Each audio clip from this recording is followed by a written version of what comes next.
Hai guys, jadi di video kali ini aku bakal ceritain kejadian kisah nyata yang benar-benar nggak bisa aku lupain. Sambil aku nunggu rendering aku selesai nih, video editingku selesai. Jadi aku bakal sedikit ceritain.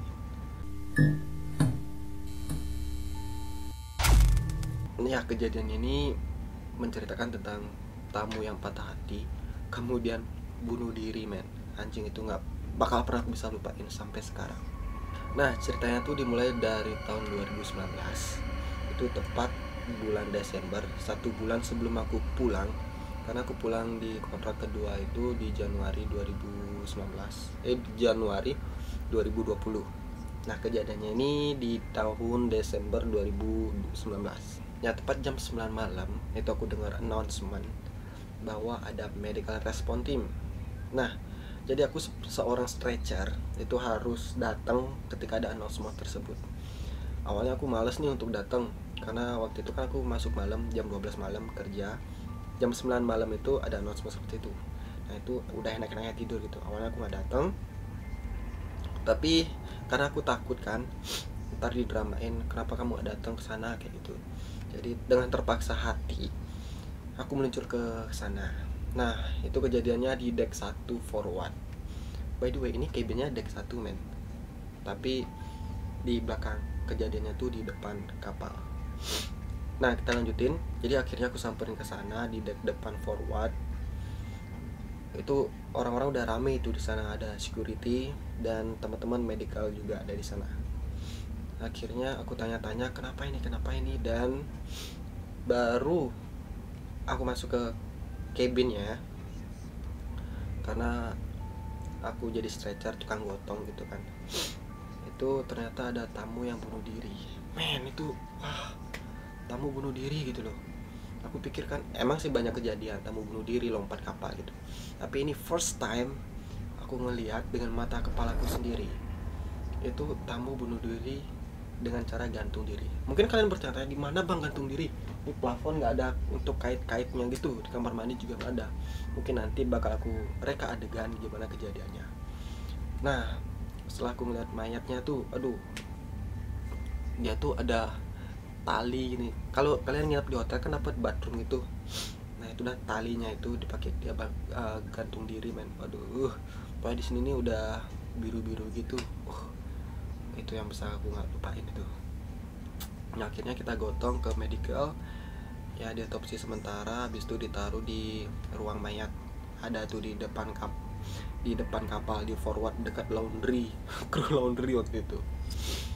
Nah, aku tanya-tanya nih security, kenapa bisa kejadian seperti itu. Katanya tamunya ini ketika join ke kapal ini, dia tuh bertiga, dia, pasangannya, dan sahabatnya.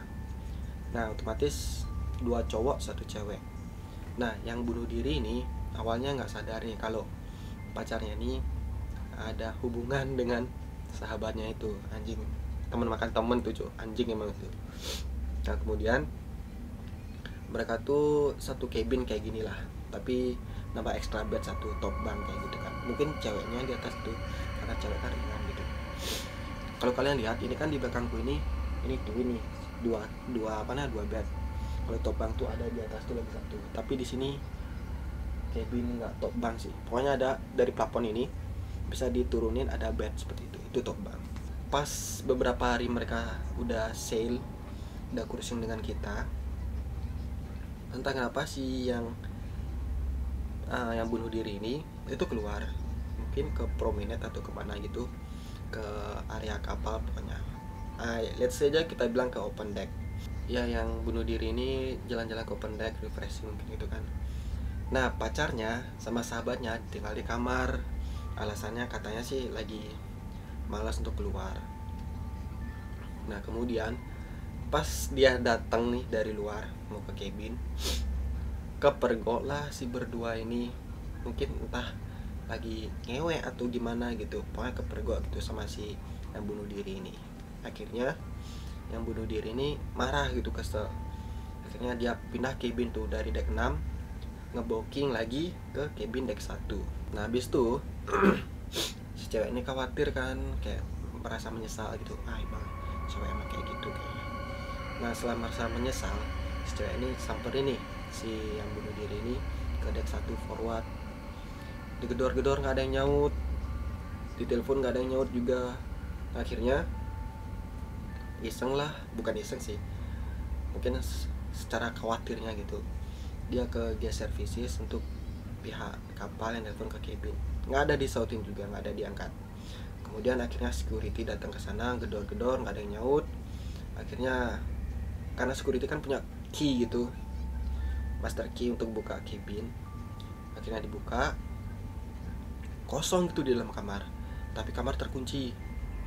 Mereka bingung nyari di mana, di kamar mandi nggak ada, di bed juga nggak ada, di balkoni. Deck 1 waktu ini nggak ada balkoni, kayak itu kayak windows gini lah. Kemudian akhirnya nggak sengaja salah satu security cewek buka wardrobe, lemari gitu, karena wardrobe di sini gede. Nanti aku bakal kasih lihat. Ketika dibuka, anjing, itu cowoknya itu udah gantung diri di dalam wardrobe, di dalam lemari. Men, itu kalau aku jadi ceweknya juga pasti bakal kaget gitu. Tapi ya salahnya cewek gitu, kenapa udah diajak cruising dengan sahabatnya juga malah dia ngewek gitu sama sahabatnya, kan anjing gitu. Itu nggak habis pikir, men. Kalian coba bayangin ketika kalian jadi aku nih, posisi aku jadi stretcher gitu, kalian ngeliat, oh itu mayatnya udah jalan, nggak bisa aku jelasin sama sekali. Dan mungkin langsung aku kasih lihat gimana kejadiannya. Nah jadi kan ini seperti yang aku bilang, ini kan twin nih, ada top bang biasanya dari sini kita ambil keluar gitu bed. Nah jadi punyalah kita 3 bed. Nah mungkin waktu ini cowok-cowoknya di bawah, habis itu si cewek di top bangnya ini. Nah ketika tamunya ini yang bunuh diri ini keluar, ya mungkin kesempatan gitu buat keduanya ini untuk yang ngapain gitu kan, mungkin ngewe, mungkin cuman tuh apalah itu, aku nggak tahu. Akhirnya ketika yang si bunuh diri ini datang ke cabin, mungkin tanpa gedor karena dia punya key juga kan, akhirnya dia masuk, ngelihat ceweknya sedang ngewe mungkin sama sahabatnya sendiri. Sakit hati, men, gimana nggak sakit hati gitu kan. Akhirnya dia pergi ke deck 1 untuk bunuh diri. Nah di deck 1 mungkin sudah direncana ini dia patah hati kayak gitu, mau ngapain gitu. Akhirnya dengan, ya kalian tahu kan kalau orang patah hati pasti apa aja dilakuin, otaknya ngeblank, akhirnya ada tujuan untuk bunuh diri. Kemudian dia bingung mungkin karena di cabin nggak ada apa gitu nih, tempat sampah aja ada kayak gitu. Apa pakai bunuh diri? Kabel juga tipis-tipis gitu, mungkin kabel gini, kabel apa namanya, charger tipis gitu kan. Kalau bunuh diri paling langsung jatuh. Kemudian di kamar mandi nih, kalau kalian gelantungan di sini, ini jebol gitu, nggak kuat. Kemudian di mana, sini, ini nggak ada pas untuk gantung diri. Dan akhirnya dengan pikiran yang blank mungkin, akhirnya dia gantung diri di wardrobe ini kayak gitu. Wardrobe-nya juga lebar nih cuy, aku kasih lihat tuh, kalian bisa di sini.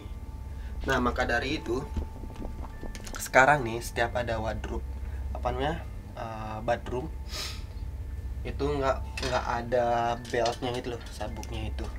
Kenapa dari itu sekarang masing-masing kapal di Carnival mungkin masih ada, semenjak kejadian itu langsung dicabut semua talinya. Nah dia ambil wardrobe, sorry kalau nggak ada bathroomnya di sini, karena nggak tahu sini emang nggak ada bathroomnya tuh.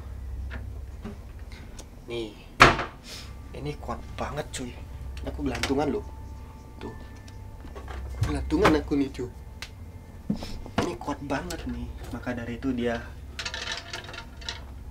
ngikat talinya di sini dan bunuh diri. Aku ngebayangin jadi security cewek itu buka ini, zeng, ketemu mayat di sini.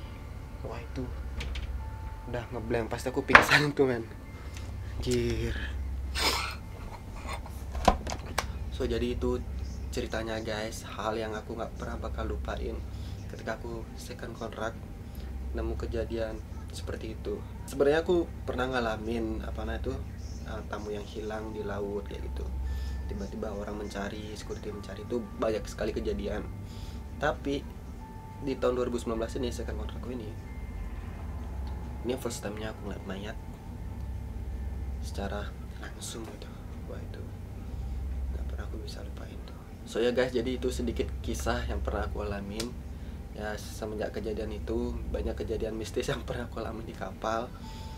Kayaknya aku udah pernah ceritain juga di beberapa video tahun lalu. Jadi simak aja beberapa video tahun lalu, itu ada kok. So jadi terima kasih guys sudah menonton dan menyaksikan kisah seremku selama aku kerja di kapal. Mungkin kedepannya bakal ada kejadian seperti ini lagi, aku nggak tahu, nggak ada yang bisa tahu kejadian ke depan. So jadi terima kasih yang sudah menonton sampai habis. Jangan lupa untuk like, comment, subscribe, share videoku ke teman-teman kalian juga, agar teman-teman kalian juga tahu bahwa di kapal banyak kejadian yang mistis, happy, sedih juga ada. So terima kasih guys. Jadi sampai bertemu di next video. Ciao.